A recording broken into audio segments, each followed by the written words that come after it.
Get your ears wrapped around the Golden State Media Concepts Basketball Podcast. All the scoop you need to know, from college basketball to the NBA and even March Madness. News of your rising stars, topics on and off the hardwood. This is the Golden State Media Concepts Basketball Podcast.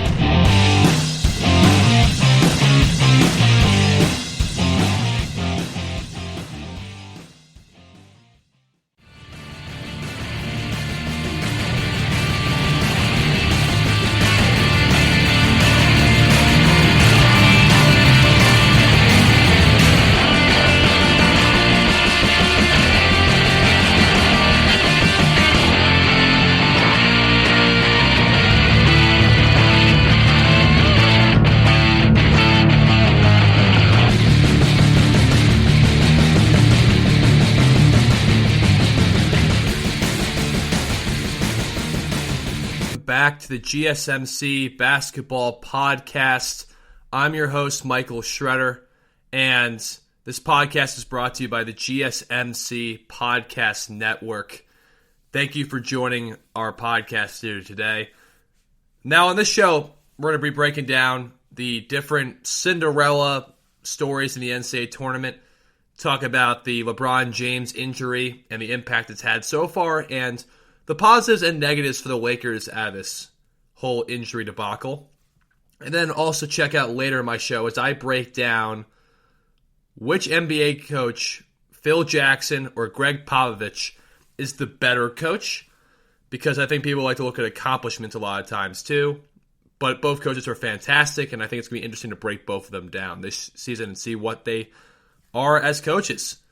But let's start out with, I think, the biggest story from the NCAA tournament, which is Oral Roberts now is in the Sweet 16. So on my last show, for people that weren't listening to it or had a chance to, I talked about Oral Roberts beating Ohio State and how that was a huge upset. And the keys with upsets always come down to a scheme, being able to not make mistakes, so execution, and having at least a player or two that can at least take over a game for you. Right? That's what Oral Roberts' upsets came down to. Right? They have Max Abanis and Kevin O'Banner, who are two exceptionally good players who have been dominating the tournament so far. So to recap it for people who don't get, or we didn't have any chance to watch the NCAA tournament of how they got here, well, they beat Ohio State 75-72 in overtime. And that was a huge win for them. And then you also got them beating 7th seed Florida 81-78. And look, they were not favored in either of those games. Florida actually had the highest level of favoritism by a lot of fans. And rightfully so. When you're a higher seed, you're playing a 15 seed. You're not expecting that 15 seed to win that game. But I think what I made the point of last week is that Coach Pat Mills, what he does really well is he learned from Scott Drew at Baylor. And I think what happens a lot of times when you learn under a great head coach, because Baylor is a number one seed that's in the Sweet 16. They look like a lot of teams. But they also, what's good about Baylor, they don't look like a lot of teams that have made the Sweet 16 in the past. But Baylor's a team that does it their way and win by their style, right? They win by what the players they have in the court, yes, but they also win by what the coach has implemented as well. And I think that a lot of times you look at certain teams in the NBA, right? They just win based on pure talent alone. And I think that ultimately what it's come down to, coaching is super important. And I think that what Oral Roberts has established is that they have a great coach, they have a great culture, and that anything in a bubble can happen. Think of the NBA bubble last year. The Miami Heat got to the NBA Finals. And that was because they had a belief, they had a great game plan for all the games they played in the playoffs, and they executed it very well. Now, Miami's a playoff team again this year, but the point I'm trying to make is that it's not always set in stone that if you're a top seed, if you're better talented than some team, you're going to win. Because Oral Roberts just beat Ohio State, who was a second seed, and lost in the Big Ten championship game to Illinois in overtime, and was a top 10 team all year nationally. And then they beat Florida, who Florida did crack the top 25 at some point, and Florida was a team that had been up and down, but was a 7 seed and did play in a SEC conference this year that was better. And people don't want to acknowledge the fact that it was better because, well, let's be honest, Kentucky was not in the NCAA tournament. But I think this is one reason why not having blue bloods has not been too bad. Because, yes, look, everyone wants to have a blue blood in there, right? Now, Kansas is in the tournament. I get that. But I'm saying that Duke and Kentucky aren't in it. But, that's sometimes that's an opportunity for other teams to make their mark. And Oral Roberts is taking full advantage of it. I think also the fact, the one thing that they've been able to do really well is, look, they have 2 great scorers. Max Abamis at 24.5 points a game is the leading scorer in the country. He's a really quick guard who can score at all 3 levels, three-pointer, mid-range, and go in the basket. And then you got Kevin O'Banner, who's an inside-outside threat, and he gives you 19.5 points a game. In the NCAA tournament, they're both averaging over 25 points a game in the tournament. So it comes down to a couple things, I think, what they have going for them, right? They have that 2-head monster, like I just mentioned. They're the best free throw shooting team in the country. They win the turnover battle in both games they played. And why are turnovers important? Well, because I wrote down for people, okay, why are rebounds important? Why are free throws important? Turnovers are important because you don't want to give teams extra opportunities. Talented teams can be in close games with a lot of turnovers because they have guys who can score easier because they're higher level recruits.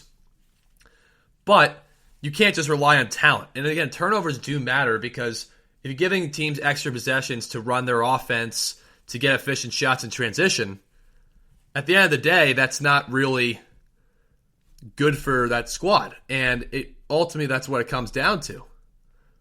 If you look at that just from that whole, that's ultimately what it comes down to, is the fact that if you lose a turnover battle, you're not going to win many games.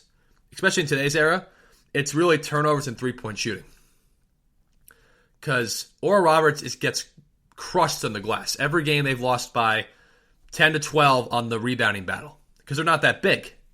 Florida is a pretty big team, right? Colin Castleton, 6'10", 6'11".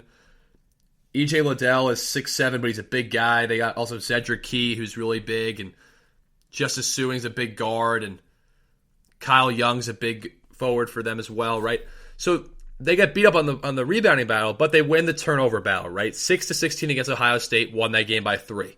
12-19 against Florida, and they won that game by 3 points. So the big thing is, if you don't turn the ball over against Oral Roberts, you got a chance, because Oral Roberts will not win the rebounding battle, but they will turn you over, and they run a very good offense where they get their players, Abamis and O'Banner, in great position to score. And that's credit to coaching, but also the credit to the talent that they have with these two guys. These guys are legit players. And also the fact that they shoot almost 39% from 3, and they took 30 against Florida the other day. 30. Because, again, they're small, right? And with a game in basketball that's becoming more popular to become a small ball team, right? And I look at small ball a few ways, right? Small ball means that you get to shoot a lot of threes, get to space the court.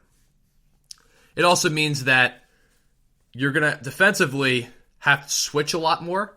And when you switch, you sometimes give up against bigger teams a rebounding advantage. But again, if you're trading threes for twos, you're ultimately going to win that game. That's why Golden State was so successful back in their dynasty area from 2015 through 2019. Because they were just trading twos for threes. Because they just shoot a really high percentage from 3. They went small. They had guys who could defend. And when I look at what Mills has done, right, he's allowed Abamis and O'Banner, and also just the role players around them to feel comfortable, right? To have a belief. And it comes down to simple things when it comes to upsets like this, right? And I've broke this down, and I'm going to explain why these 3 things are super important for these teams to understand and develop if you want to continue to get upsets going forward, right? Because Oral Roberts now is going to play the third seed, Arkansas, right? And Arkansas beat them earlier this season by 11 at Fayetteville, Arkansas, so they had a home court advantage there.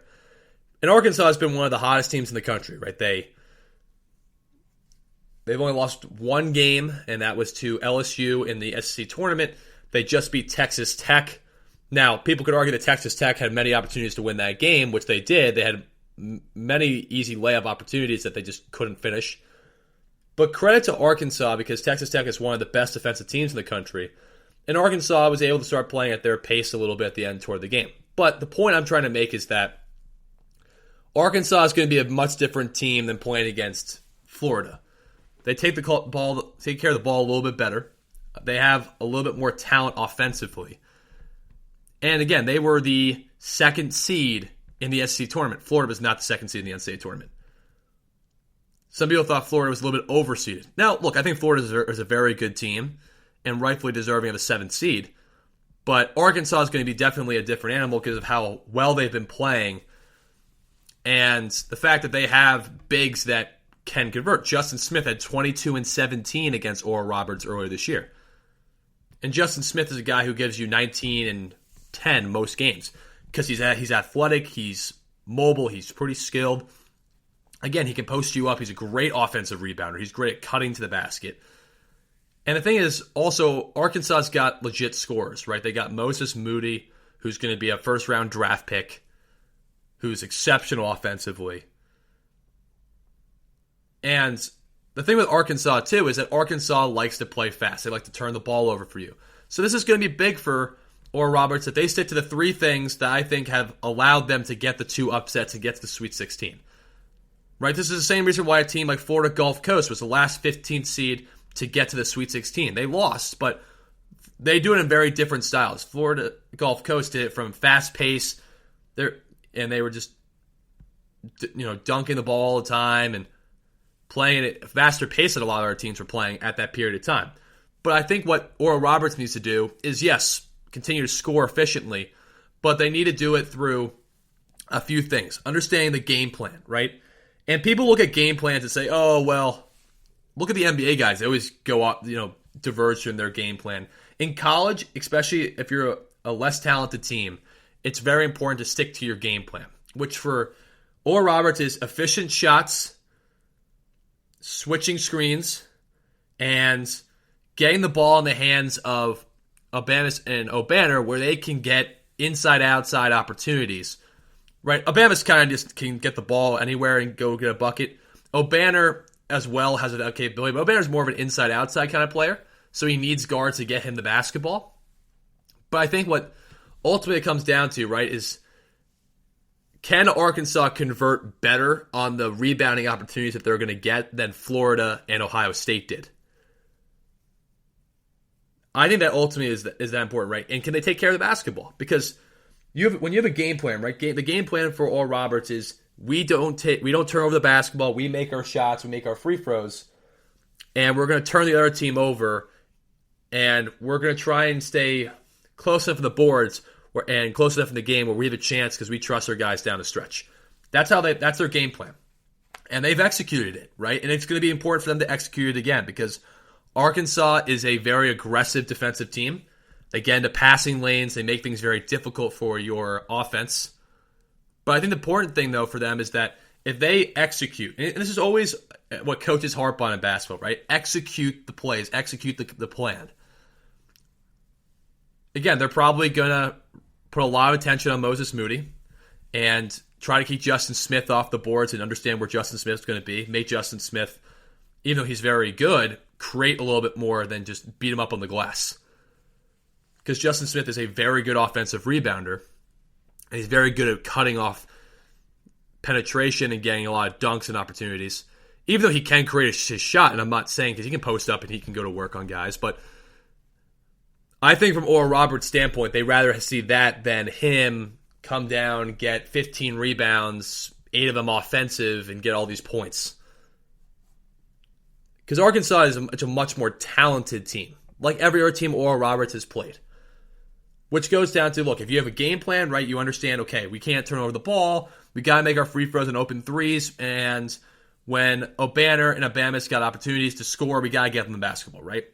Okay, that's a game plan. You got to execute that game plan. All right, so we're going to make sure that we run these plays effectively. We got to make sure we run them thoroughly. Defensively, we got to make this team turn the ball over. We got to pressure them, all that kind of stuff. Make them think twice, double team the guys in the post who are good post players. Offer a lot of help on guys who like to get the basket, and also just put a hand in the face of guys like that who are the leading scorers, right? That's execution. You execute that. You do that in the game. But the third thing always comes down to belief. And if your team believes in your coach, they believe in each other, you have a chance to go far. Let's take a look at a few teams this year that have actually done that same kind of thing, right? Loyola Chicago. And Loyola Chicago is a team that had major belief in themselves. Because what does Loyola Chicago have? A game plan of how they're going to attack teams offensively and defensively every game. Because they're one of the top 5 best defenses in the country. And I'm going to get to Loyola Chicago in a minute, but I'm just giving you an example to explain why belief is important. And then you look at Oregon State, right? A team that was not going to make the NCAA tournament, won the Pac-12 tournament, playing at their pace, at a fast speed offense, and playing with athleticism and speed. And Wayne Tinkle has done an incredible job with this squad. And it's about belief, right? Let's look at 2018 when Loyola Chicago made it to the Final Four. Everyone else was writing them off. They were an 11th seed. But why did they get there? Because, look, yes, they had the game plan, they had the execution, but they believed in each other. They believed that they could get the job done. And ultimately, that's what it comes down to, right? Because if you believe in each other, if you believe that you can get the job done, why can't you win more games? And especially when you play against teams that are more talented.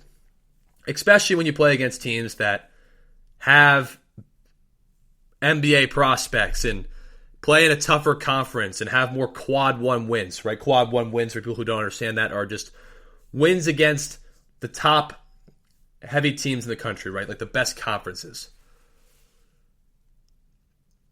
And you look at teams like Baylor, many quad 1 wins. You look at Oklahoma State, a lot of quad 1 wins, right? Illinois and Oklahoma State had the top 2 quad 1 wins in the country, which means they beat the best teams during the year because Illinois played in what was considered the best conference in the Big Ten, even though the Big Ten struggled mightily in the NCAA tournament. And Oklahoma State played in what was considered the second best conference in the country, in the Big 12. And the Big 12 struggled mightily. But again, that comes down to quad 1 wins. It doesn't matter about your conference play, who you play. It matters about how your game plan is in the NCAA tournament, how you execute that whole game plan, and if you have belief in each other. Because you can have all the talent in the world, and you could be coached by good coaches. Again, a lot of these coaches are great coaches. But we can even look at Syracuse, right? Syracuse had a game plan. Okay, we're going to go 2-3 zone, and we're going to get Buddy Boeheim the ball. Well, they beat San Diego State heavily by that, and they beat West Virginia on that same kind of principle, and they're in the Sweet 16. Or Roberts is just, don't make any more mistakes. Make your free throws, make your three-point shots, and get our 2 best players the ball when they need the ball in certain situations. Again, when you have a head coach that used to coach at Baylor, and Baylor is, a top 3 team in the country and still in the NCAA tournament, it's not a surprise that they're doing that well. Now, look, it's a surprise to see a 15 seed in the Sweet 16, don't get me wrong. But when you break it down to having a good game plan, executing that game plan, and believing in one another, there's no reason why they can't go farther. And again, Arkansas can't be going this game saying, all right, yeah, we're going to easily beat this team. Number one, they didn't easily beat them earlier this year in December. And that's when Oral Roberts is not on their hot streak. And also, look, Arkansas is much better than they were at that period of time, too. Arkansas was an average team for a lot of the year, and then they turned it on, and then like Alabama. Alabama was not great to start the year, but they turned it on late, and the SEC has actually become one of the better conferences. Look at the Pac-12, right? Oregon beat Iowa based on a great game plan of just, hey, we're going to use our athleticism, our speed, and shoot a lot of threes, get to the rim on these guys. Right? They executed that properly, and they believed in each other. USC didn't beat Kansas by 30 points based on just not believing each other, not executing their game plan. When it comes down to these upsets, when it comes down to these teams, a lot of times upsets are not as surprising as people think. Now, Oral Roberts is obviously a surprise because They're a 15 seed. No one expected them to go far. But again, upsets can always be broken down into three things, I feel like. And I think for fans, that's important for them to understand that too, because not every upset's going to be, oh, you have a great game plan, great execution, great belief. But Albertine and Christian, right, from a physicality, talent perspective, they didn't belong in that game with Texas. But they had a great game plan. They turned Texas over 23 times, and they believed in each other. And when you have confidence in sports, that's just so important. If you have confidence, you're going to be able to get the job done. More times than not, because, well, you believe in each other. You believe you can get the job done.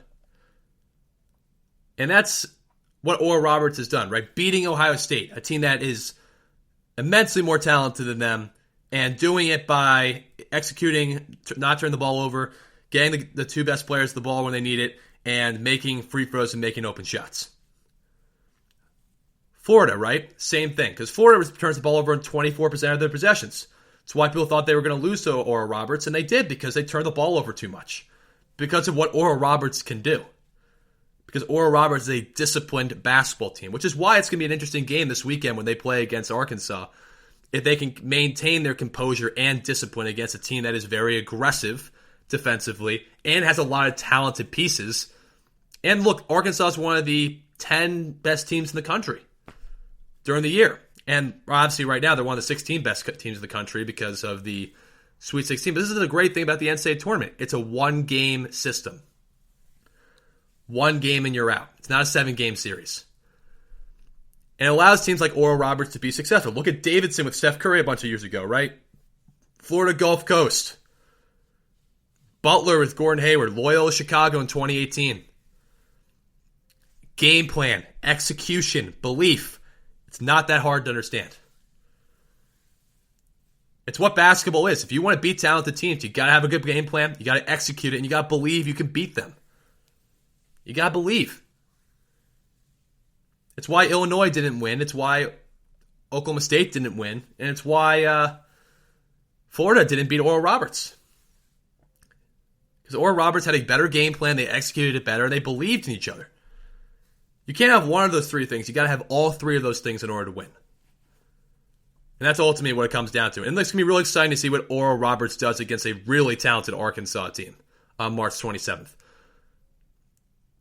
Now we're going to take a short break here, but when I come back, we're going to break down Loyola Chicago and then check out later in my segment as I break down which coach between Gregg Popovich and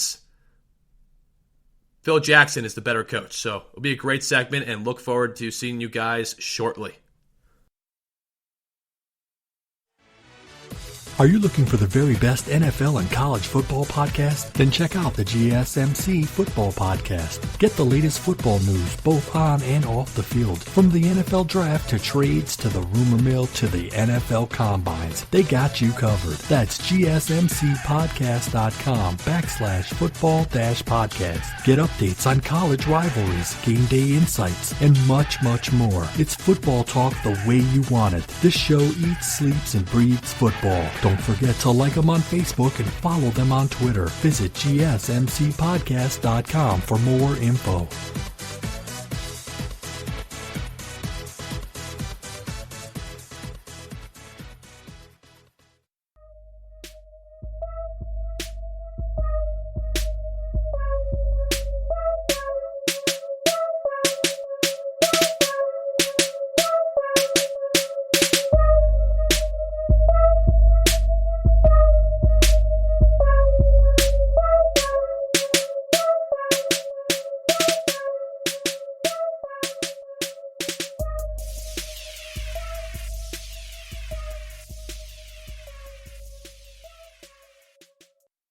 Welcome back to the GSMC Basketball Podcast. I'm your host, Michael Schroeder, and this podcast is brought to you by the GSMC Podcast Network. And on this segment, I'm going to break down Loyola Chicago. But the last segment, I broke down Oral Roberts being that surprise team in the Sweet 16, a 15 seed. Last time we saw that was with Florida Gulf Coast back in 2014. But it doesn't really surprise me that much Because if you look at it and you break it down, it comes down to game plan, it comes down to an execution, it comes down to a belief. Similarly, let's look at Loyola Chicago.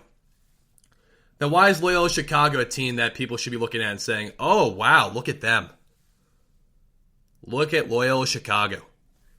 Well, Loyola Chicago in 2018 was an 11th seed who went on to play in the Final Four.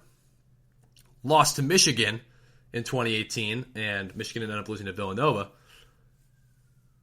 But it was ultimately what it came down to, right? It was a belief, an execution, and a game plan that worked for them. And what's funny is they have that same big man on this team this year that's now in the Sweet 16, Cameron Krutwig. They beat Illinois, the number 1 seed, and I think the number 2 overall seed, 71-58. Just doing an incredible defensive job. Cameron Krutwig was excellent, and he had 19 points and 12 rebounds. Lucas Williamson did an unbelievable job on Ayo Dosunmu. And Ayo Dosunmu is a first-team All-American candidate. So think about the fact that he only had 9 points and he had 6 turnovers. They were also just doing it from being what they are, right? They are a very patient offensive team, and they are a top 5 defensive team in America. Top 5. They're 4th in defensive efficiency. 4th. And actually, a lot of times in the NCAA tournament, what does it come down to? As I explained in the last segment, it comes down to a few different factors. Your game plan. Well, what was their game plan against Illinois? Be aggressive on ball screens, have the big drop back if the ball screen is set lower, right? If there's one of these high ball screens, which is set like way above the 3-point line, I want you to do like as they call it, a hard, aggressive corral. And as a result of that, they were able to make the guards have to make more difficult decisions because Corbello and Dosunmu and Frazier, they like to go downhill and play open court, but they had to play a half-court game. And the ball screen defense was just excellent. And what happened was a lot of these guys had to shoot mid-range jump shots as opposed to getting right to the rim. And these mid-range shots were not just open mid-range shots. They were contested mid-range shots. So again, you're trading 3s for 2s. And then also their big guy, Kofi Cockburn, who was dominating everyone in the Big 12 championship. And look, he had a good game against Loyola Chicago. But the first half he struggled because he missed some open shots around the rim, but they were also sagging back a lot, Krutwig was, where it was easy to go double him. Easy to get back to him where they could double him because they knew how good he was. And it goes down to the fact that they talk defensively. They know what Illinois is good at. Illinois is one of the best teams in the country in open court. It's why Ayo Dosunmu is considered the best guard probably in this draft class, or one of them at least. Some guys consider him like one of the best players in the country, and he was a first-team All-American guy. If you're a first-team All-American, you're one of the best players in the country, hands down, right? And he had an incredible year. But Loyola Chicago figured him out. Not saying that they like one-on-one could guard him, but they had a good scheme that made things difficult for him. First half, he didn't shoot much because he couldn't get to his spots. They were congesting the lane, and he had to try to find shooters and make them make plays. Guys like Andre Miller. Andre Miller was shooting a lot more mid-range and going to the basket more than he normally did because they were closing out to him aggressively in the three-point line. Trent Frazier couldn't just line up and shoot threes. And the reason behind that is pretty simple. Because if you're allowing guys to get open threes, especially in today's day and age, you're playing right into the hands of a fast-paced team that wants to get downhill, get open threes, or get dunks. And that ultimately what it comes down to. Again, when you have a patient offense too, you're running clock.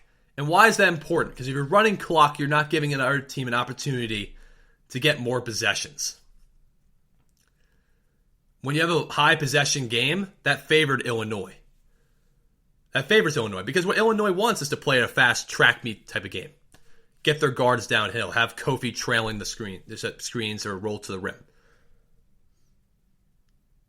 When you play at a fast pace all game, and you play against a team that runs a lot of dribble handoffs, runs a whole lot of offense, runs back doors, every cut that this team had in Loyola Chicago was a scoring cut. And it's not really a surprise because Loyola Chicago was a top 25 team in a lot of people's rankings, and they were probably underseeded if by a lot of people's estimations. It's a tough job to seed teams regardless, right? But I think what ultimately it came down to, though, was that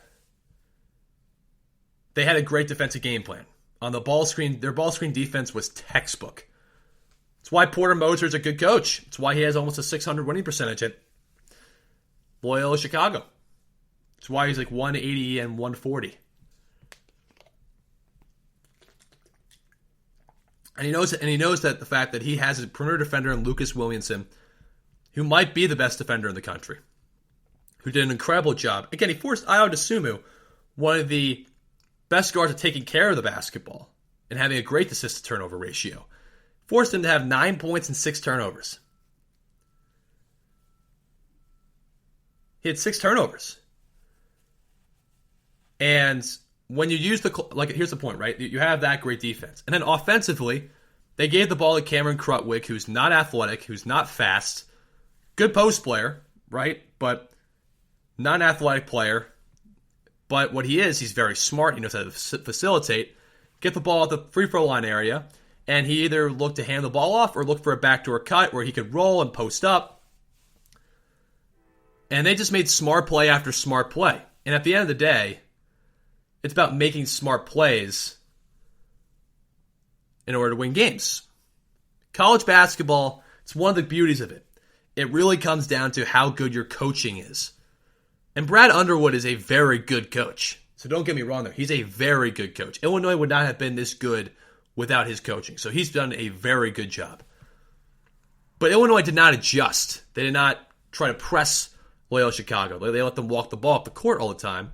And Loyola Chicago is going to use a lot of clock running their offense because they're looking for the best option available. And when you play at a fast pace all game, you got to press teams that are going to play at a slow pace. They're going to play a very good defense that's going to make you slow down your pace. If you want to play fast, you got to turn them over. And they didn't turn over Loyola Chicago that much because you have guys like Krutwig who don't turn the ball over. And Loyola Chicago turned them over. And every run that Illinois made, every run they made was stopped or halted by great Loyola Chicago plays off their offense. Loyola Chicago was not doing it through ISOs. They were doing it literally through screen and roll and backdoors. Traditional offense. Scoring cuts. They weren't just getting the ball and just throwing it into some guy and saying, okay, you go isolation and get a bucket. No, it was just move the ball, handoffs, ball screens, backdoor cuts, scoring cuts, right? No one really understands the idea of backdoors, but those are supposed to be scoring cuts because if you can get a bucket on that, you don't have to go isolation. And let's also look at the fact that you have a tempo set. I think that's what's more important, right? It's that you're playing against a team with young players. Loyola Chicago is a very experienced team, but you're looking at a team in Illinois that has a lot of young players. And when you have a lot of young players, what does that ultimately result in? Well, it results in a few things, right? If you have a team in Loyola Chicago that has a slow tempo, takes their time, doesn't get rushed, that goes down to experience, right? They have their big guy has played in a Final Four before. And also the fact is that they go into every game with a chip on their shoulder, which people don't realize how important that is. If you go with a chip on your shoulder, you're never going to go in unprepared. At least from a coach's standpoint and team standpoint, because the coach is always going to say, hey, here's what we need to do. Here's how we need to play. We need to play this with this energy and this effort, and we need to execute this way on offense and defense. Here's how they want to play things. And no one's discrediting Illinois, but this is another problem, right? Maybe the shortened season has something to do with it in terms of like the short non-conference season, but they just didn't look as prepared to adjust to that scheme. And it may not be just coaching. It might just be the players just not reading and reacting correctly. That stuff happens when you're a younger team. That stuff happens. Think about the teams that are in that made these upsets. And I really wouldn't consider Loyola Chicago as a huge upset. Even though Illinois is a very good basketball team and everyone expected the national championship, Loyola Chicago was a top 25 ranked team that just got underseeded. Right? Florida's a higher seed than them. I don't know about that, but and that's not taking anything away from Florida. Florida's a very good basketball team, but Loyola Chicago could make the Final Four, and based on this is what people are saying, because they run an offense that works for them and that you can't speed them up. They have smart decision makers. They're experienced, and defensively they're fantastic. They're physical. They're smart. They don't foul you and send you to the free throw line that much. If you saw, not many guys in their team got in foul trouble. And why was that? Because they're smart, right? They can play physical without fouling. Cameron Krutwig made that point very obvious when he was talking to Dan Patrick on the Dan Patrick Show, in the sense that if you can play good defense and you get into guys without fouling them, you could be really good defensively, but also take teams out of their game. And that's exactly what they did. Corbuelo, a guy who's coming off the bench and providing incredible minutes and pace for Illinois, struggled. He turned the ball over a lot. He would dribble into a bunch of congested lanes and try to make plays happen. And that comes down to strictly the fact that Loyola Chicago knew what he was going to do before he even did it, because they prepared. They scouted correctly. And I'm not saying Illinois did not scout correctly, because the Big Ten is considered the best scouting league in the country. But Loyola Chicago had an excellent game plan to stop Illinois. Trap them on ball screens, make them shoot difficult mid-range jump shots, make sure you're sagging back in the lane if the ball screens are closer to the basket so you can help on Kofi more. Because Kofi's a very dominant big. He gets it within 1 to 2 feet. It's going to be a bucket because he's so big. He's 7 feet 285. Again, it's not rocket science. It's not rocket science at all. It comes down to 3 things. Like I said, they played at their pace. They defended incredibly well, right? They're a top 4 defensive team in the country. And if you are even in the rebounding battles, if you win the turnover battle, if you make free throws down the stretch, there's no reason why you can't contend for a championship. There's just no reason why. No reason.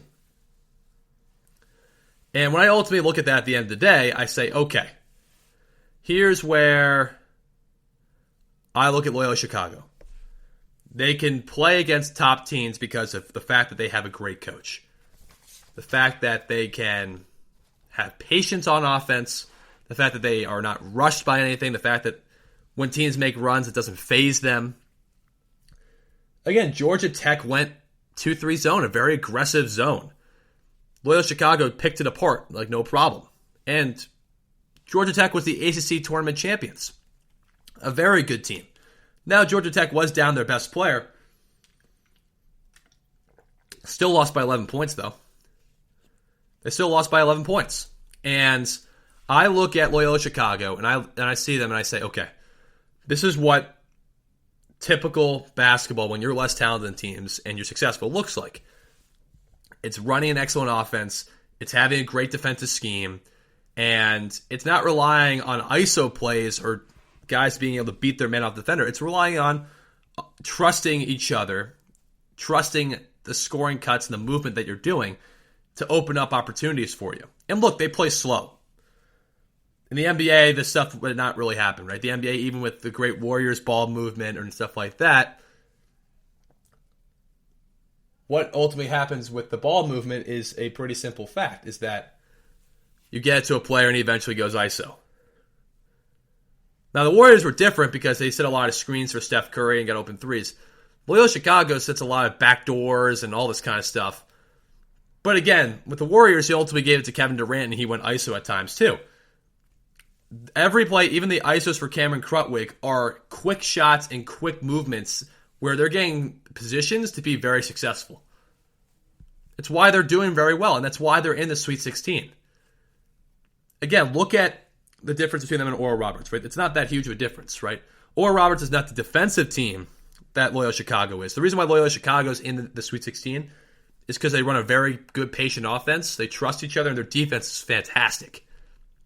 That's a little bit of the difference there. Oral Roberts has a very patient offense, and they just make you make mistakes that can allow their offense to go. They know the teams are going to score against them, but they're trying to make the team make a lot of mistakes where they get more offensive opportunities. They want to play a pretty fast game.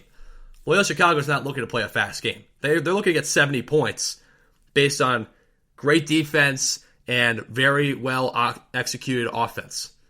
It's why Porter Moser almost got the St. John's job. It's why people were after him, because he knows how to win, and he knows how to win with the talent around him. And everyone's so surprised about Loyola Chicago, and it's not really a surprise. When this team's a top 25 team all year, when they have size on the perimeter, when they have a top 5 defense, when they have a coach that's been in the Final Four before, and players in Lucas Williamson and Cameron Krutwig that have been in the Final Four before, it's not a surprise to see them having success. And they're going to have to apply a different game plan too. Oregon State's a much different team than Illinois. And Oregon State's been playing one of the best basketball in the country. So it's going to be a different game for them for sure. And an 8 versus 12 matchup in the Sweet 16 is not what anyone expected, I don't think. But it's why the NCAA tournament is the NCAA tournament. And it's why people should truly appreciate great basketball. Now, don't get me wrong. Great basketball is seeing some of your star players go out there and get 40 points. I agree. But I think also great basketball is seeing incredible offense, trustworthiness, great coaching, a great defensive game plan against a very talented team, an underdog beating a top seed, a David versus Goliath kind of matchup. Because even though Loyola Chicago is a very good team and everyone now acknowledges that fact, it's not just as cut and dry and saying, oh yeah, they're definitely better than Illinois. No, they won the game as an underdog. No one picked them to win that game, or not no one, but very few picked them to win that game. And it's just it's a case with everything, right? Just because you're not as talented as someone around you, if you have the right work ethic, you execute your plan effectively, no reason you can't be as good as that person. You just gotta work, and you gotta sacrifice, and you gotta trust the plan around you and trust the people around you. And that's why Loyola Chicago is so good. It's because they aren't the highest recruited guys. They weren't getting recruited by the Illinois of the world and the Georgia Techs and the Oregon States, but they were getting recruited by Loyola Chicago. And because of the values they shared, the fact that they could be bought into a great system, and the fact that you don't have to be talented to win games. You don't have to be the most athletic-looking basketball players in the world. You don't have to be the most talented prospects, but you have to be able to play the game the right way. You got to be able to defend. You got to be able to buy into a coach that knows how to win. And they were the Missouri Valley champions this year. Is that a surprise? No, not really. Them and Drake were excellent teams, but what they do is they rely on their defense. They rely on a slow pace of play. If you look at a lot of their games this year, a lot of those games were low scoring.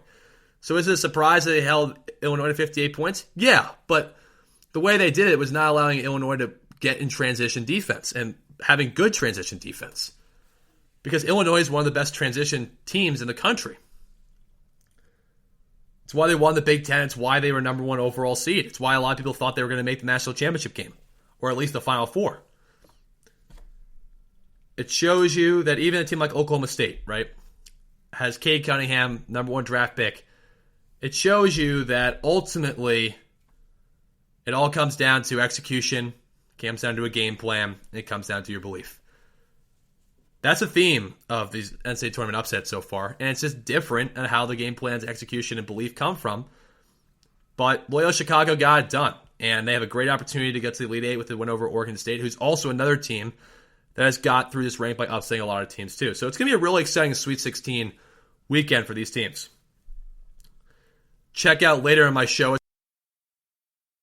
break down which coach is better between Gregg Popovich of the San Antonio Spurs and Phil Jackson, who coached, as you know, the great Chicago Bulls teams with Michael Jordan and the Lakers teams with Kobe and Shaq, Kobe and Pau Gasol. It'll be really interesting because I think there is an argument for either coach to say they're better, and I think it's actually a very close race, and I think it'll be really interesting to break that down. Also, in the next segment, I'm going to be breaking down LeBron James' high ankle sprain, which will be out probably 4 to 5 weeks, and talk about how the Lakers can react and respond better to that. Again, this is all great fun basketball stuff, and I hope you guys continue to watch the NCAA tournament, and we'll be back shortly after this commercial break. Thank you. Tired of searching the vast jungle of podcasts? Now listen close and hear this out. There's a podcast network that covers just about everything that you've been searching. Hey! The Golden State Media Concepts Podcast Network is here. Nothing less than a podcast bliss with endless hours of podcast coverage. From news, sports, music, fashion, cooking, entertainment, fantasy, football, and so much more. So stop lurking around and go straight out to the Golden State Media Concepts Podcast Network. Guaranteed to fill that podcast itch. Whatever it may be. Visit us at www.gsmcpodcast.com. Follow us on Facebook and Twitter, and download us on iTunes, SoundCloud, and Google Play.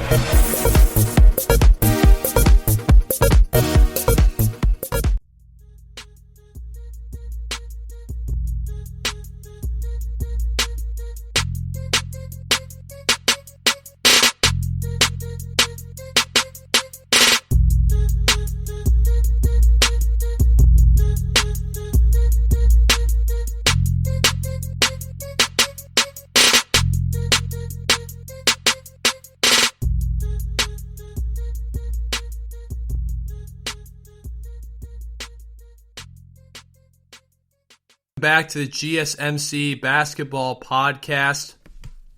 I'm your host, Michael Shredder, and this podcast is brought to you by the GSMC Podcast Network. On my last segment, I broke down another NCAA tournament. People want to say it was a Cinderella story. I'm not really looking at it that way because I think Loyola Chicago is a very legit top 25 team in the country, and they have been all year. But I talked about how they were able to get the job done against Illinois and how they follow the same principles of how an upset has been formatted in terms of a good game plan, execution, and a belief, but that they did it a very different way and they have a very different style than a team like Oral Roberts. But on this segment, I'm going to talk about LeBron James' high ankle sprain and what does it mean for the Lakers. Also, just a reminder to check out later as I conclude my show, my last segment will be talking about Gregg Popovich versus Phil Jackson. Who is the better coach? But on this segment, I'm going to break down a couple things with LeBron James' high ankle sprain. So what I mean by what does it mean for the Lakers, I mean a few different things when it comes to that. I think what it means from my end is a sense of the positives they can take away from that, the negatives they can take away. What does it ultimately mean about their championship aspirations, all that kind of stuff. And the whole thing is that they think he could be out between 3 and 6 weeks. Anthony Davis, as you already know, if you've been following the NBA, has been out for a while, been out since February 14th because of a calf strain, Achilles tendinosis issue. And ultimately, when I look at all this stuff, I think of a few different things, right? And I think the Anthony Davis situation actually might be more serious than people think. But I think that what's ultimately the most important thing is that LeBron James now is out. And now the Lakers lose their primary playmaker, their best player, who was keeping them afloat while Anthony Davis was out. And they've lost 3 straight games without him there. Lost to the Hawks, lost to the Suns by 20, and lost to the Pelicans last night by 20. And LeBron injured his ankle against the Hawks in the second quarter of that game. They ended up losing that game 99-94. And usually when you see LeBron with some sort of ankle injury, he usually just walks it off. Right? A lot of guys are not as durable as him and have not done the training he has, as he's invested over $1 million into his body in the offseason. So LeBron's always super durable, right? He's never really had a catastrophic injury. The worst he's ever had was a torn groin, which he did come back from and actually play that season. He wasn't the same player in his first year at the Lakers, but it didn't affect him going forward. He was fantastic last year, and he's been fantastic this season at least. But he has a high ankle sprain, and that's a injury that can take you out 3 to 6 weeks. And as a result, they ended up losing that game. They lost the Suns 119-94 and lost one hard game last night for them, 128-111, but it wasn't even as close as that. And the reason why it's a big deal, and the reason why I think I'm going to look at it from the negative end, right? This is what the negative side of it is, right? I'm more looking for the positive, and here's a negative end from what people think, right? Will LeBron come back healthy for postseason? Will the Lakers make the playoffs because they'll slip so much in the standings? Right now, the Lakers are 4th in the standings at the moment after losing 3 straight games. And will they have to play in the play-in tournament? That's the big things there, right? Like, will they be able to hold the fort down until LeBron comes back? Look, if they can win one every 4 games, they could probably stay afloat enough, and I think there's some winnable games for them coming up. Again, I thought the Pelicans were a winnable game. Clearly, I was wrong there, but they have some winnable games coming up for sure. And they play like Cleveland and other teams that, and from my opinion, like the Magic and Kings, where they could totally win those games. If they win 3 out of their next 5 games, because I don't think they're going to beat the Sixers or the Bucks at all without LeBron or AD. That's not going to happen, I don't think. But they could totally beat Orlando. They could totally beat the Cavs and the Kings, because the Kings don't guard anyone, and the Kings have been struggling a little bit recently. But I think the thing, too, to understand is that this is going to be more of a role on guys like Dennis Schroeder, who's been averaging 15 points a game. This is going to be a bigger thing for the Lakers looking into playoffs in terms of like if they can get someone to trade deadline, but they don't really have the assets to do that, so I don't really know who they can get unless Andre Drummond gets bought out. That's the way I kind of look at it. But it's going to be, but the thing is too is that the reason why it's such a big deal is because the West race is so tight. And teams are very good in the West that the Lakers could go from being the 3rd seed, or at one point the 2nd seed, down to the 7th seed and have to play in the play-in tournament. Now, do you think LeBron James really cares about where they're seated? No, not really. Not really. Because I think LeBron James and the Lakers do believe that they can go into anywhere and win a 7-game series, even if they're on the road or at home. Let's take a good example. Cleveland in 2018 got all the way to the 4th seed. Lost to Philly, didn't look great down the stretch. Didn't have a great team. Right, Kevin Love was in and out of the lineup, and people always fault Kevin Love. He was very good at that period of time. And this is where I'm going to look at the positive end for the Lakers. While everyone's saying, oh, they're going to play in the play-in tournament, oh, well, maybe they should get on a 3rd start. Dennis Schroeder is a good player, but the thing I'm using the Cavs as an analogy here is that Kevin Love was a good second option. He averaged 20 points in that finals in 2018 against the Warriors, so he is a good player when healthy. But LeBron didn't have a very talented team, and they were the 4th seed, and they weren't that good, and they ended up going to the NBA Finals. If Anthony Davis and LeBron come back healthy, it's going to be very difficult to beat them in a 7-game series. I don't care who you are, because Dennis Schroeder is playing at a level this year. He's playing very well. He's averaging 15 points a game, not shooting great from 3. And then Montrezl Harrell offensively has been playing well. He's been playing less minutes than he did with the Clippers. He's not in the closing lineup. And he's averaging over 15 points a game as well this season as well. His big problem is defense, because he's not because he doesn't try or play as hard on defense, but it's because he's 6'7". I made this point before. That's why the Lakers have, even though they have the number 1 defense it's much easier to get to the rim on them this year than it has been in the past. And LeBron James and Anthony Davis are their two best defenders. LeBron might be their best defender this year because in terms of defensive win shares, he was number one. That was one reason why he had a good MVP case.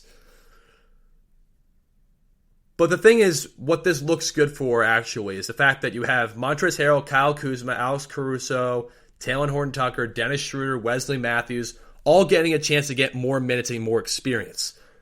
Because what does it ultimately come down to in playoff series? Well, it ultimately comes down to not just your star players, not just how your star players perform, because that is obviously critically important for how a playoff series gets determined, but it also is huge on your role players. You need your role players, and people forget the impact that role players have. Let's take a look at guys like Draymond Green, right? People consider him a star. Okay, fine. I consider him a incredible Hall of Fame level role player. He's like what a Dennis Rodman was to the Jordan teams. He will be in the Hall of Fame. He's not an exceptional scorer, but he's a guy that can score, great defensively, great on rebounding, and a great passer. You need guys like that. Okay, let's take another example then. Andre Iguodala with the Warriors, right? A guy who could hit big shots, could guard multiple positions, could allow that Hamptons 5 small ball lineup to exist and thrive effectively. And if you think about all of that, that makes a whole lot of sense. A whole lot of sense. Because if you don't have good role players, and then even look at like what JaVale McGee and Dwight Howard did last season. They offered incredible rebounding and rim protection. Look at what Dwight Howard's doing this year with Philly.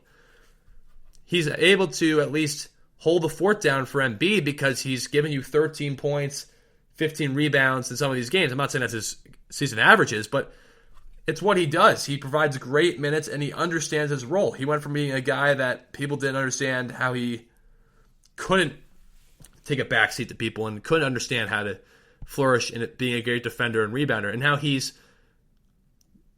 worked on his body and gotten a little bit thinner, even though he still has always been in incredible shape. And the fact is, at 35, he's playing an incredible role player role for the number one team in the Eastern Conference. And think about that. That's why role players are so important. This is going to be great for the Lakers going forward. I actually think it more as a positive thing. Not in the sense like, yeah, look, they're not going to win as many games without LeBron or Anthony Davis there. That's obvious. But everyone wants to focus on the negative. Oh, the Lakers are going to make the playoffs. I think they're going to be perfectly fine. They'll probably end as like a 6th seed before LeBron comes back. LeBron comes back, Anthony Davis comes back, they'll be fine. They'll be perfectly fine. I think LeBron's going to come back sooner because LeBron's more durable. I think he'll come back in 3 to 4 weeks. That's my anticipation there. But also how I feel about this is pretty obvious too, is the sense that these role players are going to get valuable experience trying to win games against decent teams and having to close out games and win games that they have to win. Montrezl Harrell and Dennis Schroeder and these guys are, I think, good enough to at least beat Orlando, the Kings, and the Cavs. They're not good enough at all to beat the Bucks and the Sixers. Those teams are probably going to get steamrolled by those teams. The reason what they're doing is they're struggling defensively because they don't really have anyone that they trust protecting the rim. Last night, you have guys who go to the rim like Zion Williamson and Brandon Ingram, and last night they had their way. And I think what's going to happen a lot of times, right? And what ultimately happens in these games, it comes down to a few things, right? It comes down to how can these role players adopt the coach's system? How well can Frank Vogel get these guys to play? And I look at that and I say, okay, I understand the Lakers are looking at a guy like Andre Drummond. They have not really any assets to give them in return, right? Unless you're getting away of all your depth. And I wouldn't do that if I were the Lakers. So ultimately, what it comes down to is that are these role players going to take the challenge and get better? And are the Lakers going to be willing to at least possibly make moves in the trade deadline? I think they should look for the more positive angle. Develop your role players, get them this experience, win games with your role players, because I think that will help them ultimately. And if you can get a guy like Andre Drummond based on a buyout deal, take that opportunity. Don't go trading your assets because you don't really have a lot of bench anyway if you traded away those guys for Drummond. Because you still need role players. You still need a bench. And everyone is saying how the Lakers are worse this year. And they're still the number one defense in the NBA. Anthony Davis has not played a lot of games this year. And even when he's played, he hasn't played at his best. LeBron has really been the thing that kept them afloat. But again, Kyle Kuzma has been playing better. And so has Montrezl Harrell. And these guys are good enough they can win against below average NBA teams. The Pelicans have been competitive with a lot of teams this year. The Pelicans are one of the best offensive teams in the league. They are. They have... When Lonzo Ball's healthy, he's very good at distributing. He's a pretty good offensive player. But let's also talk about the fact that Zion Williamson's an excellent offensive player, and so is Brandon Ingram. Those guys, and Nickeil Alexander-Walker can score a lot of points, and Steven Adams is a decent scorer, and Jackson Hayes can score. And in the pick and roll situation. So again, the Pelicans can score a lot of points, right? Their big problem is blowing big leads because they're a young team and they're inexperienced and they don't always play defense. Now, the Lakers could totally get down to a play-in situation. I'm not saying that's improbable. I just think that everyone looks to have oh no, LeBron's out, the Lakers are not going to be able to survive, versus the fact that these role players actually could take a big step up too. They could take advantage of this opportunity, and no one could see them doing well, and they actually could have this little 3-game skid and then figure it out. Frank Vogel adjusts, and they can go from there. Everyone wants trades to happen. Oh, the Lakers should get Andre Drummond. Okay, great. If he has a buyout deal, do it, because otherwise, financially, it doesn't make a whole lot of sense because the Cavs would not get many good assets in return, and if you wanted to get Andre Drummond, you would have to get rid of guys that you would want to keep if you're the Lakers. You want to keep Kuzma and THT and, right? Well, I mean THT, Taylor Horton-Tucker, Alex Caruso. Now, I know they've engaged about deals about Montrezl Harrell to the Charlotte Hornets, and I think it's ultimately because they're seeing what value they can get for him in return. I'm glad it hasn't affected his play, but I don't really think that's a big deal. I think Harrell's going to stay at the Lakers. Because I think even if he's not as great defensively, he still provides good offense for you. And especially in playoff series, it's going to be important to have a big that at least can give you 15 points off the bench. Because let's say you get Andre Drummond, right? You need a guy that's going to back him up effectively. They didn't keep Damian Jones, which I don't blame him. I mean, Damian Jones is a guy who's athletic, he blocks shots, but he doesn't bring the same value that a guy like JaVale or Dwight Howard did last year. And I do think that was a big mistake by the Lakers to let those guys go. Don't get me wrong. It was a big mistake. But again, this is going down to the impact of role players and how well are they going to adjust and step up in these big moments. And this is what NBA basketball is about. This is why college basketball is so important. It's about coaching, right? How can Frank Vogel get these guys to buy in and win games? It's the ultimate challenge of being an NBA coach. The ultimate challenge of being a coach. And it's exciting. It's an exciting process for this team because they have a great opportunity ahead of them to win games, to develop the right personnel, and to continue working in the right direction. Because again, the Lakers, if they can continue to play good defense, which they haven't played in their last 2 games, especially last night, their defense was really bad. If they can start playing better defense again, they got a great opportunity ahead of them to continue to win games. And when I look at that, right, there's some interesting points I've considered and I've heard, and you know, I've heard the point that basically Harden was an insurance plan for Brooklyn because Kyrie's in and out of the lineup a lot because of just personal issues, which again, you know, that happens. And then you got Kevin Durant who's been injured. Right, he's not always healthy. So you got Harden, who's going to be a dependable guy who's always there and going to be able to play. So if you got a third dependable star, when LeBron and Anthony Davis are out, this is a great opportunity for a third star to come in and build a team, right? They're like, Bradley Beal could work. Well, again, Bradley Beal doesn't work financially. You would have to give up Anthony Davis or LeBron to get Bradley Beal. it wouldn't make a whole lot of sense. It just doesn't make a lot of sense at all. Andre Drummond, if he gets bought out, could be a great move because you get Andre Drummond in there. He's a big that at least can hold the fort down. I understand people want Bradley Beal to go to the Lakers, right? And it would be great to see that. But number one, is Bradley Beal really going to want to leave Washington? It seems like he wants to be into the rebuilding of Washington and make them a good franchise. He seems loyal. And also, they don't have the cap room or the financial capabilities of getting Bradley Beal without giving up Anthony Davis or LeBron or something like that. Because of Bradley Beal has the contract of a superstar because he is one. He was an all-star starter this year. This is where I go down to the second point. Others just need to step up. Guys need to take a more of assertiveness, and I'm talking about these role players, and just say, okay, fine, we don't have LeBron James and Anthony Davis. We can still get it done. We're going to hold the fort down for them until they come back. Hopefully Anthony Davis and LeBron come back soon, but we can't depend on that. We got to win games anyway.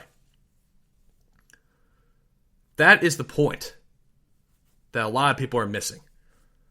It's, right, we should get a third star because you need an insurance plan. That's a good point. I understand that point. I get it. That's why Brooklyn got James Harden, probably. Yeah, that makes some sense.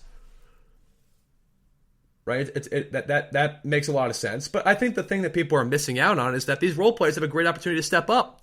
And the Lakers can look at this and say, okay, how can we mold maybe a third star into these role players? Can we even get a third star out of these role players? If you think about that, right? Why not? I get it, right? People are saying LeBron's getting older and Anthony Davis has had a lot of... He is a guy with a lot of injury issues, right? And I think that's the important point to take away. Sure, okay, got it, right? LeBron's 36.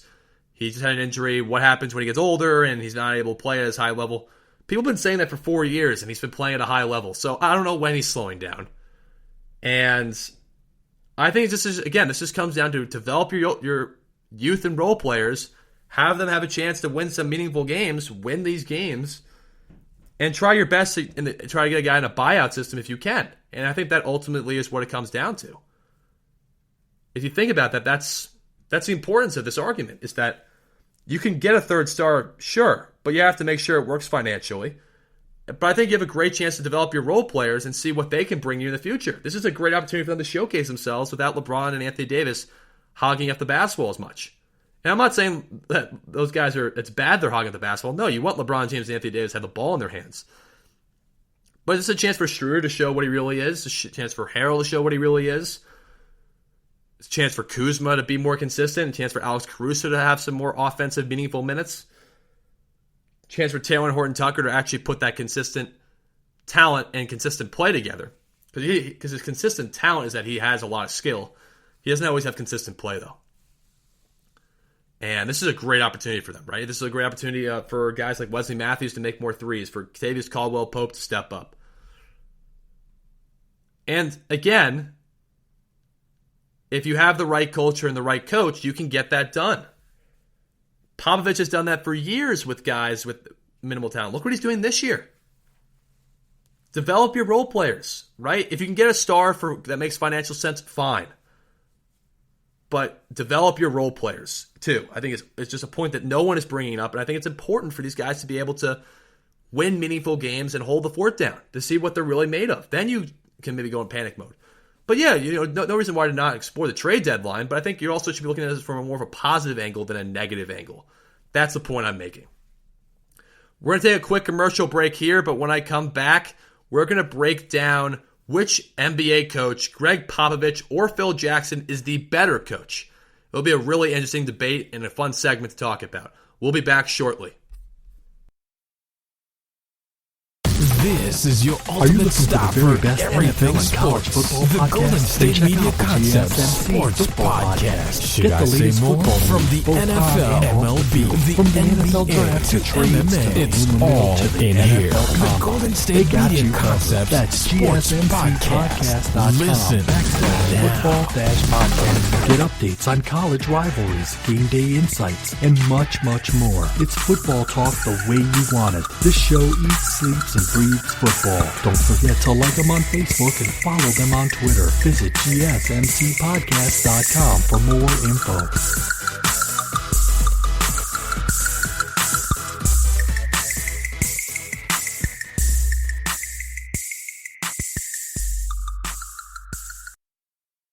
Welcome back to the GSMC Basketball Podcast. I'm your host, Michael Schroeder, and this podcast is brought to you by the GSMC Podcast Network. Thank you all for tuning back into the program. Look, I'm excited about this segment. My previous segment was talking about LeBron James and his high ankle sprain, and basically how the Lakers, there is a negative aspect to it, the fact that they may have to pursue harder in the trade deadline, and the fact that they don't have LeBron James and Anthony Davis and could possibly be playing in a play-in type style instead of being one of the top 4 seeds in the West. But I also think from a positive angle, you have LeBron James and Anthony Davis coming back, great chance for your role players to develop, and a great chance to see what your future is about. That's what I think it ultimately comes down to for this team. And it'll be exciting to see how they progress moving forward. But this segment I'm excited about. It's going to be a debate between who is the better coach, Gregg Popovich or Phil Jackson. Because when people think about great coaches in the NBA, these two guys come up, right? You have Pat Riley and Red Auerbach and Popovich, Phil Jackson. You can even group like Jerry Sloan in there because he won so many games. But this argument's pretty interesting because you got Gregg Popovich, who's still coaching for the Spurs, who's an unbelievable coach, and a guy who's won 4 NBA championships with that big 3. And then you got Phil Jackson, who won 6 championships with Michael Jordan and 5 with the Lakers, 3 with Kobe and Shaquille O'Neal, and 2 with Kobe, Pau Gasol, and Lamar Odom, and that whole crew. And when I break this stuff down, right, you look at the championship argument, Phil Jackson has the edge, or 11-4. Obviously, we take championships very deeply into account. When we look at coaches, we say, okay, we have to take them at their word. I mean, I'm not saying take them at the word, but when they say I've accomplished a lot, well, you got to look at the accomplishments. And the fact is, the championship argument distinctly goes to Phil Jackson. It's just 11-4, right? It's the reason why Bill Russell is one of the greatest of all time, because Bill Russell won 11 championships. It's why people consider him better than Wilt Chamberlain, because even though Wilt Chamberlain had better statistics, Bill Russell won 11 championships and beat Wilt Chamberlain in finals. Now, let's look at the star players these guys had, because it's good to give people context about how people won, how coaches were successful, right? Let's look at the talent around them. Phil Jackson had arguably the greatest player of all time, including myself, I consider the greatest player of all time, and Michael Jordan. He had Scottie Pippen, a top 50 player of all time. Kobe and Shaq are arguably top 10 players of all time. And Pau Gasol, who was a very good power forward in his prime. Those are the guys that he coached. Also, don't forget, he had Dennis Rodman, Hall of Famer. He had Ron Harper on 2 teams. Great defender, great player. He had Horace Grant. He had Rick Fox, Lamar Odom, Andrew Bynum. And people forgot, Andrew Bynum for a few years was one of the best bigs in the game. So, remember that. Now, from Popovich's angle, he still also had great players. Arguably the best power forward to ever play basketball in Tim Duncan. Tony Parker, who was a great point guard. He's going to be a future Hall of Famer. Manu Ginobili, a future Hall of Famer, one of the, arguably the best 6-man probably of all time. And he also had Kawhi Leonard. And Kawhi Leonard, as everyone knows now, is an arguably top 5 to top 8 player in basketball right now. One of the best two-way players we have in the league. A guy who's averaging 27 points a game this year for the Clippers. And the Clippers right now are 3rd in the Western Conference. And he was really good at the Spurs as well. But that just gives you a little bit of an idea about, look, everyone's going to say, look at the talent of Phil. But Popovich had Tim Duncan as he is the best power forward of all time, in my opinion. You could argue Malone, but Tim Duncan is the most accomplished. And also had incredible statistics when it mattered most. He was a career 20-point-a-game scorer, and he was much better in the playoffs at once in his career, and he won championships late in his career too. It's just, this is who he is. He's an unbelievable player. Now, let's talk about development. Okay, because whenever people think of coaching, right, and I think this is an important argument, coaching is not just about taking star players and winning championships with them, right? It's about development. It's how you develop the talent on your team. It's how you develop them into being winners. Because we've seen with OKC in the past, the talent didn't always mesh well, right? Scott Brooks and Billy Donovan, who are good coaches, couldn't quite get that team to win and win when it mattered most, right? They blew with Scott Brooks. Billy Donovan. They blew a 3-1 lead in the Western Conference Finals to the Warriors, and Scott Brooks, they lost in the NBA Finals because they were too young and immature, and in terms of their game, they weren't immature people. They were just immature players. They haven't been in that spotlight before, and it was too big for them. It was also more the execution, right? Their defense wasn't probably executed, and the players didn't understand their roles as well. Like the clash between Westbrook and Durant about who's taking the shot at the end of the game, if development's proper, that wouldn't have happened. We also can look at the fact that Houston last year didn't work out. Because even though it worked out in the regular season, the development of Westbrook, even though he had a great year, was not great in terms of helping him be ready for the playoffs. Even though D'Antoni's a great offensive mind, it's a whole kind of different development with these two guys, with Phil Jackson and Gregg Popovich. Phil Jackson was the guy, look, he's a guy who took stars and the role players around them and brought them into being winners. And when you win 11 championships, when you're 11-2 in the NBA Finals, it just shows you again the level of development these stars had to go through in order to work well together. Michael Jordan didn't really trust his teammates when he was with Doug Collins. He would win scoring title after scoring title, but they would always lose in the playoffs. Phil Jackson allowed Michael to learn to trust the triangle. And if you ever want to watch the Last Dance documentary, Michael Jordan didn't really like the triangle offense because he wanted the ball in his hands all the time. And rightfully so. He's the best player in basketball at that period of time, and he's a guy that's won MVPs and scoring titles and carried his team.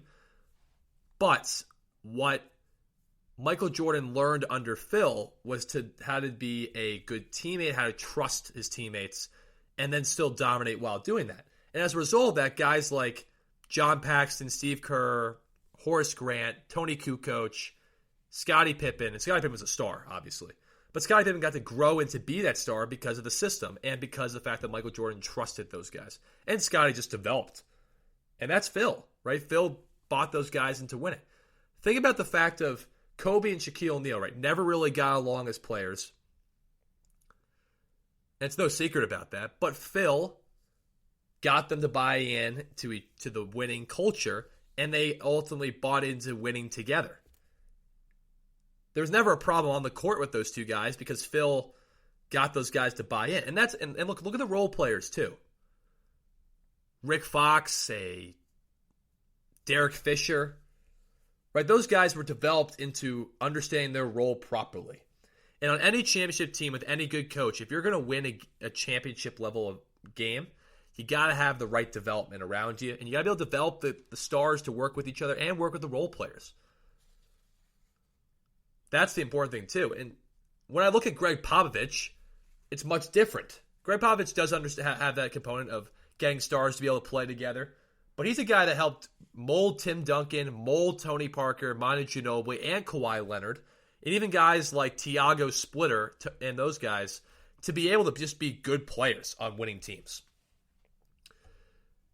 Tim Duncan went from being a guy that a lot of people were skeptical of coming out of the draft to being a top 10 arguably player of all time, a champion, arguably the best power forward of all time, because Gregg Popovich was like that father figure that also was tough on Tim to get the job done. Think of Tony Parker. There's YouTube videos of it, right? He's very tough on Tony Parker in his career. But Tony Parker had an unbelievable career in San Antonio, was a champion, was a guy that was big time in playoffs. And it was development, right? He got him to develop his skills, work on reading the understanding of the American game, all this kind of stuff. Manu Ginobili is a perfect example. Manu Ginobili is this flashy kid from Argentina, and while Popovich allowed him to showcase that, he also developed him how to channel that and channel it into winning basketball.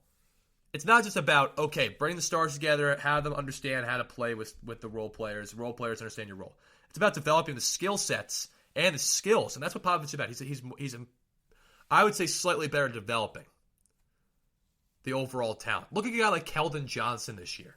Keldon Johnson was in the G League last year, didn't play a whole ton on the Spurs. Now he starts, and he had a 20-point, 20-rebound game the other night. The guy's 6'5". Kawhi Leonard, a guy that couldn't shoot out of college, he's now, and when he was with San Antonio, was an excellent free throw shooter at the end of his career in San Antonio, excellent three-point shooter, and an incredible mid-range player. He took those skills and now has gotten better at that, but he got better marginally every year. He was a Finals MVP because of the fact that he was able to defend LeBron well and also make shots. And if you think about it, that's Popovich. He developed him. He nurtured him. He knew that Kawhi was not a loud guy or didn't talk much, but he knew he had to get this guy to be, he had the talent, he had to unlock it. He had to teach him the skill sets to be better. Because defensively, he didn't really have to teach Kawhi much. Kawhi was an excellent defender. But teaching shooting and all that kind of stuff can sometimes be a very difficult skill. There's guys who just never know how to shoot or never learn. But think about guys even like Tiago Splitter learning how to develop and to be a decent center and understand the Spurs offense. And also the fact is that there's a lot of ball movement, right? And that allows a lot of these guys to have to be developed skill-wise. Patty Mills is a great leader on that team, but DeJounte Murray, look at his development, right? Let's look at Lonnie Walker this year. It's Popovich who gets these guys skilled enough to work in his offensive framework. And that's the problem with this argument for a lot of people is that, like, Phil Jackson builds guys to win in his system. Popovich builds players. I think that's a little bit of a difference. And Phil Jackson is the greater winner and an unreal coach. And he also got the guys to really buy into team chemistry and buy into each other. So he did a very good job with that, with all his Buddhism tactics, which actually were really effective. Yoga, again, just kind of getting these guys to buy into chemistry. Popovich is like, okay, I'm going to get you guys to learn the game, to be skilled. I'm not saying Phil doesn't do that either, but I'm saying that Popovich cares more about, hey, I have young guys, I'm going to develop their skill sets rather than developing them into a role. I'm going to develop them to see how they can be as players. Then I can put them in roles that I think they'll be most successful in. It's one reason why I think Popovich is the greatest developer of talent in at least today's NBA for sure. Now, the argument for Phil Jackson is a pretty easy one for a lot of people. Is that, well, he won 11 championships. He developed a great triangle offense that worked for guys like Michael Jordan and Kobe and Shaquille O'Neal and Pau Gasol, and he won, and he was able to bring games up as role players and bring teams together that had strife and could work with star talent. I get that. I get that. That is a huge reason, right? Popovich had a little trouble with Kawhi later toward the end of his career. Now, look, I think Kawhi had an injury that was serious, but there was like a big problem there, right? But, that is a very fair argument. And also, the fact is that coaching does come down to that. When you have a lot of personalities, how do you respond and how do you get better from those personalities? How do you make those personalities mesh and mold together? There's been a lot of coaches who haven't been able to make that happen. There's been a lot of strength in the locker room that's turned bad. But Phil is one of, I think, the best, or arguably, or one of the best at doing that. And that's why people think he's the greatest coach of all time, because he also won a lot of championships. Now, I agree. He might be the most accomplished coach because he had 11 championships, a coach of the year. He coached arguably some of the top 10 greatest players of all time. I get that. I get that argument for sure. But let's look at Popovich. And I think the thing is with me is, here's the argument for him, and then I'll give you guys, I think if you guys haven't gotten an idea already who I think it is, I'll give you my argument who I think the best coach out of these two is in a second, but I'm going to give you the argument for Pop and why Gregg Popovich is this exceptional coach. Well, he develops guys, plain and simple, right? Yes, he won 4 championships, but he developed Kawhi Leonard into becoming a superstar. He developed Tony Parker to becoming a superstar. He developed Manu Ginobili into a star, right? He developed Tim Duncan. Now he's developing guys like Keldon Johnson and DeMar DeRozan and DeJounte Murray, Jakob Poeltl. I mean, think about it. The Spurs are 7th in the West, and they don't have a talented team. That's all about development and getting your team in positions to win, right? That's the culture of development that he brings. And the fact is that he can take foreign guys and have them adapt to the American game so well. That's one reason why a lot of people really enjoy Popovich as a coach, is because he can take foreign talent and make the most out of it. And also he can just take regular talent and make the most of it. But the fact is that the NBA has become so international. That was the start of Pop, bringing a lot of international guys in and making them good players. Boris Diaw, for example, actually was doing a decent defensive job on LeBron James because Popovich helped develop him into the scheme that was going to be able to help him stop LeBron James. Now, it was a team effort. Boris Diaw in a one-on-one game would never be able to stop LeBron James, but it's because Popovich developed him into a scheme that he could fit properly that would make Boris successful and the team's defense successful. He just did a pretty fair job on LeBron James for a few games in that 2013 NBA Finals. Just think about that. And again, winning with minimal talent is, I think, a very valuable skill. The fact that they're a 7th seed in the West is ridiculous. They don't have, DeMar DeRozan's a star player. Absolutely, I agree with that. But they don't have a lot of great scorers. They don't have a lot of great talented players. A lot of young guys who are still developing. And they are the 7th seed in the West. That tells you something about Popovich as a coach. I'm just saying. But Phil Jackson is definitely the more accomplished coach, and he's able to really deal with egos very well. And I think that's also a very fair argument for him, because Phil Jackson won a lot, and he was able to take star talent and not make it as much of an ego battle on the court and just buy into the triangle system, trust your role players, trust the system, trust your game, trust Phil. And he won. I understand that. And you have to think now, what's the verdict? All right, who's the better coach, in my opinion, of this segment? Well, look, it's a tough one, right? Because I think both coaches are exceptional, right? Popovich is a great developer. Phil Jackson's a great guy about building guys to a role and making star players understand that they can't just do it by themselves and buy into winning culture. But if I have to give an answer, it would be Gregg Popovich. I think he's the better coach. I think Phil Jackson is the most accomplished coach. But I think he also had much better talent than Popovich had. Michael Jordan is better than Tim Duncan. Kobe and Shaq arguably are as good or better than Tim Duncan. And let's look at the second best stars on each team, right? Scottie Pippen is better than Tony Parker. Kobe is better than Tony Parker. Pau Gasol, I'm not so sure, but every team he had 2 high-level All-NBA guys. Popovich this year, as I told you, led the Spurs to the 7th seed so far in the Western Conference. And I think that's just the argument there. So here's an interesting argument, right? Yes, you have the development process and all that stuff, right? When the Lakers were just led by Kobe Bryant, they were either a not playoff team or a first-round exit. With Kawhi Leonard leading the San Antonio Spurs, they were either in the Western Conference Finals in 2017, and in 2016 and 2018, they were in the in 2015 and 2016, they were in the Western Conference semifinals. And think about that. Right? Think about that. In 2017, with a bunch of guys, role players, and Kawhi Leonard, if Kawhi Leonard didn't get hurt, that may have been a series against the Warriors. They were beating them by 20-something points before he got injured. That is why Popovich is the better coach. He's not the more accomplished coach. He hasn't won the most championships. He has more Coach of the Year honorees than Phil, which, to be honest, I think they should both have the same amount. But I look at coaching in a different way. I don't look at it as how many championships do you win? How do you do with all the time when you have star talent? When you don't have that star talent, what do you put on the floor? What's the product? And what people don't realize is the Western Conference is much better than the Eastern Conference. The Western Conference is a battle. And the fact that Kobe, who is a top 5 to top 7 player of all time, arguably, right? One of the greatest players to ever touch a basketball floor, couldn't lead the Lakers past the first round when he was the man of the team. And I'm not saying when he didn't have another star there. I'm saying when it was him and minimal talent. And then when Kawhi Leonard had minimal talent, Gregg Popovich got that team to the Western Conference Finals in 2017. That's case closed for me. That's case closed.